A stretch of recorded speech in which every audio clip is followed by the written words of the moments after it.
been seeing a lot of iQOO Z5 branding. We've seen them on hoardings, we've seen them in unboxings, but very few reviews.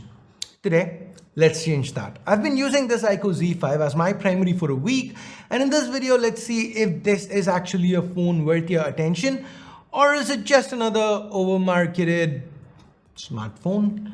Hey guys, Ash here from C4 Retech, and let's get started. Now the build here is nothing to write home about, at least on paper. It's a plastic frame, a plastic back, it's not too narrow, but you know the phrase, the whole is greater than the sum of its parts? That applies here. Because when I hold the Z5 in hand, it feels nice. It feels like a phone I would like to use. You know, pick this up and you'd be hard pressed to immediately notice that this back is plastic. Because despite the gradient here, iQOO's opted to go with a very refined matte finish. I still did feel, I had the fear that this phone was gonna slip out of my hand almost all the time I used it, which is why I used it with this included case most of the times. At least, for what it's worth, this finish does ensure the Z5 rarely picks up any fingerprints or smudges. I think this is as good as plastic finishes are gonna get. Well, I would have preferred glass and metal for the frame instead of plastic. Good plastic, it's okay, it's not all that bad. Beat it up, this also means iQOO could get the weight under 200 grams, 195-ish. Given the 5000 milliamp hour battery on the inside and a 6.67 inch display, can't really complain. Now talking about the battery, in my week-long testing, the iQOO Z5 easily lasted me all day, every day. If I optimized my usage a little, I found myself even getting to the fag end of day 2. One of those days, my use was a little heavier. The day I was actually testing a lot of cameras and gaming. Unfortunately, I did forget to charge the phone overnight, which meant I woke up to a dead phone. I mean, it happens. It's happened to us all, right? But the positive that came from it is that the included charger managed to get it back up pretty quick. I got to about 60% in half an hour. Now, this here is Vivo's 44-watt flash charger that's included in the box. The keyword these days being included in the box. Now, the excellent battery life is not just because of the high-capacity battery. The internals are also equally responsible. The Z5 does sport a very power-efficient SoC.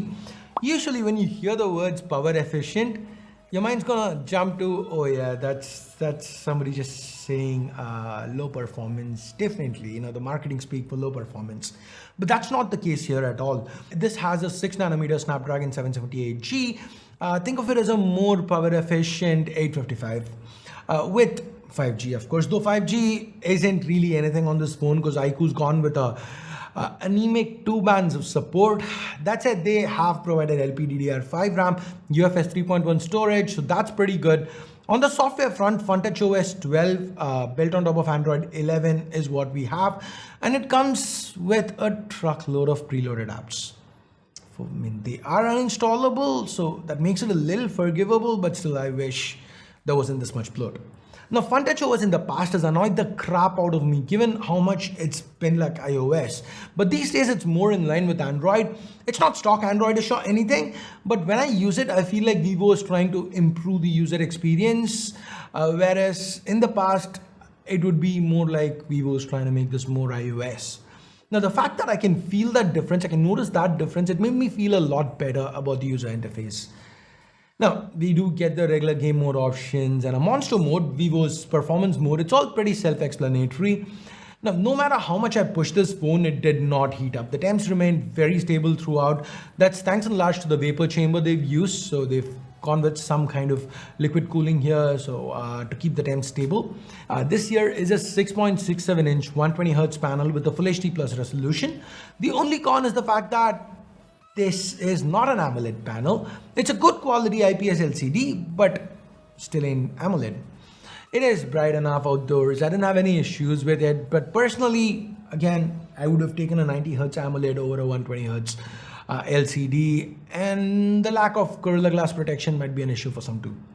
Now, jumping back to the pros, the gaming or video watching experience is further enhanced by the fact that we have stereo speakers here. They get quite loud, and surprise, surprise, headphone jack is present with decent output nonetheless. While we're here, let me quickly give you a tour around the phone. Next to the headphone jack is a secondary noise cancelling mic. There is nothing to the left. The primary mic, speaker, USB Type-C port and SIM tray reside at the bottom. No micro SD support. There is just support for 2 SIM cards.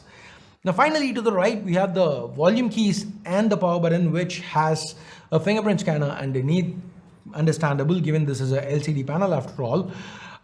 It was pretty responsive, and so was facial recognition via the 16 megapixel selfie camera embedded in the centered hole punch. The camera itself is nothing special. The images shot are average at best. There's some skin smoothing even with the beauty effect turned off, which I found really annoying. Now to the back, we have a triple camera setup, a 64 megapixel f1.8 primary, 8 megapixel f2.2 ultra wide and a 2 megapixel macro that we are not really going to talk about. Now the primary and ultra wide do reasonably good jobs. There's a noticeable difference in colors, but the images did come out good.